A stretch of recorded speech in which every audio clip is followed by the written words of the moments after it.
Bonjour à tous. Aujourd'hui, nous allons voir une nouvelle partie qui concerne la création, la modification et l'enregistrement d'un document. Et en plus de ça, nous allons voir comment saisir et mettre en forme un texte. Sans plus tarder, nous allons commencer par ouvrir un nouveau document Word. Nous avons déjà vu ça dans l'un des chapitres passés. Nous avons déjà vu qu'il fallait repérer le raccourci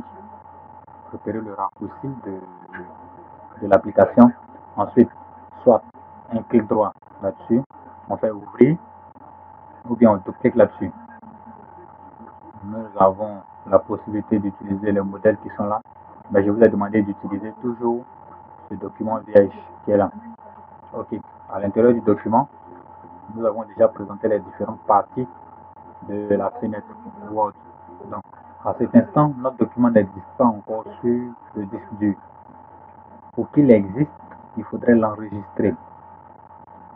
Pour enregistrer un document, on va passer par le menu Fichier ou bien le bouton Office. Toujours est-il que c'est l'élément qui est le plus à gauche en haut. On va cliquer là-dessus. Ensuite, enregistrer ou bien enregistrer sous. Enregistrer sous, je choisis de l'enregistrer sur mon ordinateur. Parcourir dans un endroit de l'ordinateur. Je choisis document. J'ai la possibilité de donner un nom à mon document ici. Donc là, je vais mettre quelque chose court. Voilà, c'est tout ce que j'ai besoin de mettre actuellement. Quand c'est bon, je fais enregistrer. Dès cet instant, mon document vient d'être créé. Il existe sur le disque dur.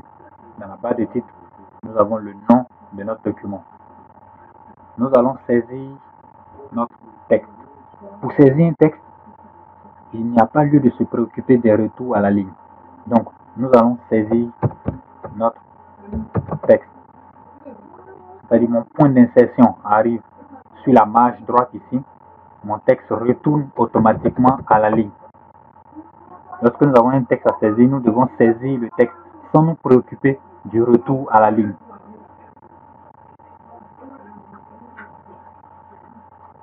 En cas d'erreur, lorsque nous allons vouloir annuler une action qui n'est pas bonne, nous avons la possibilité de cliquer sur cette flèche ici. Le fait de cliquer là-dessus, nous retournons sur nos pas. Bon, on a la possibilité d'avancer également avec l'autre flèche qui est là. Celle-là, ça nous permet d'annuler les actions qu'on vient de faire. Après la saisie d'un texte, vous avez la possibilité de supprimer des caractères.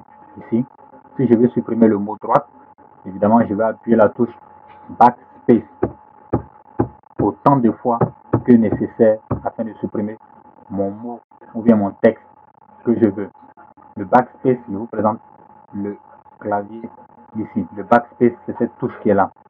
Évidemment, il faudrait que le point d'insertion soit situé à droite. Donc, nous supprimons le Backspace pour aller vers la gauche. Nous avons la possibilité de supprimer. Là, je mets mon point d'insertion au début. Si j'appuie le Backspace, rien ne va se passer parce que je n'ai plus de caractère à gauche de mon point d'insertion. Par contre, la touche qui me permettra de supprimer le texte à droite du point d'insertion, c'est plutôt Delete. C'est plutôt la touche Delete.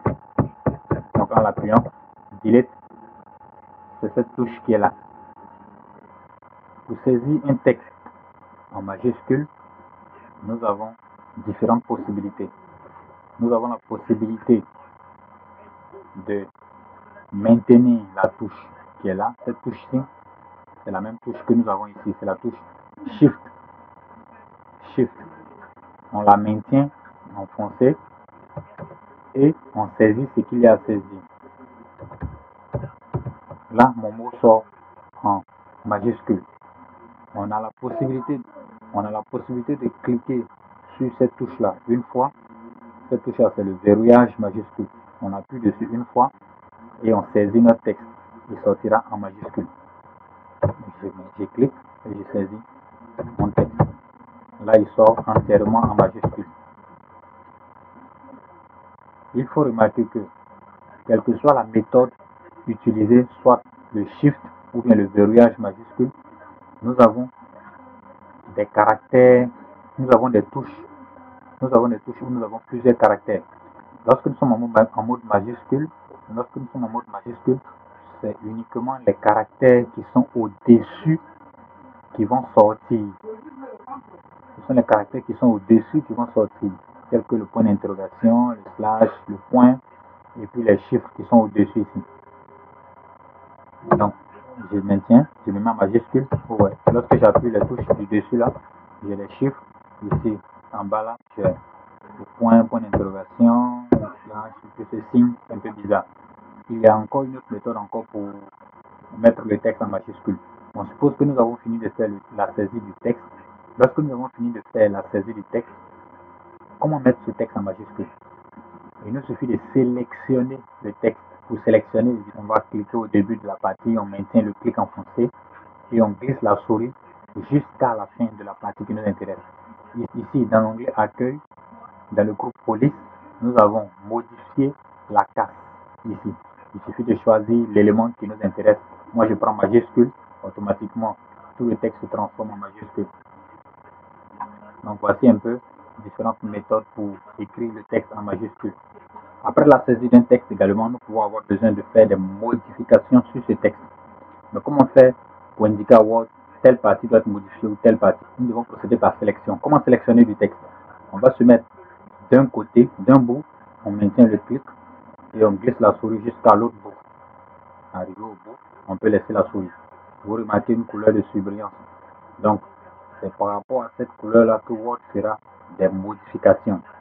Donc là, si je sélectionne par exemple que je viens dans le panneau, ici dans l'onglet Accueil, le groupe Police, nous allons pouvoir changer, manipuler notre texte. Donc là, je fais ça, vous voyez, je fais ça, vous voyez que toutes ces manipulations sont faites sur le texte qui est sélectionné.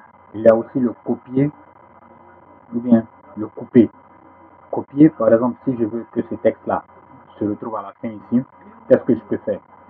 Ici, dans le groupe presse-papier, nous avons la paire de ciseaux couper, nous avons copier et puis nous avons coller. Il faut copier, vous voyez, rien ne se passe sur le texte sélectionné. Je viens faire apparaître le point d'insertion ici et je fais coller.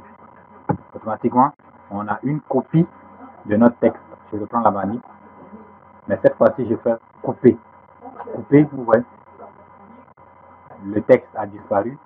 Je me déplace dans le texte avec le point d'insertion en cliquant. Je clique là, je fais coller. Ouais. Donc du coup, notre texte, c'est comme si nous avons déplacé notre texte qui était au-dessus là. Ce bloc police. Ce bloc police regroupe ici l'ensemble des éléments que nous allons couramment utiliser pour manipuler le texte. Donc ici, je présente rapidement. Je vais vous afficher tout à l'heure. Je vais vous afficher le rôle, le nom de ces différentes parties.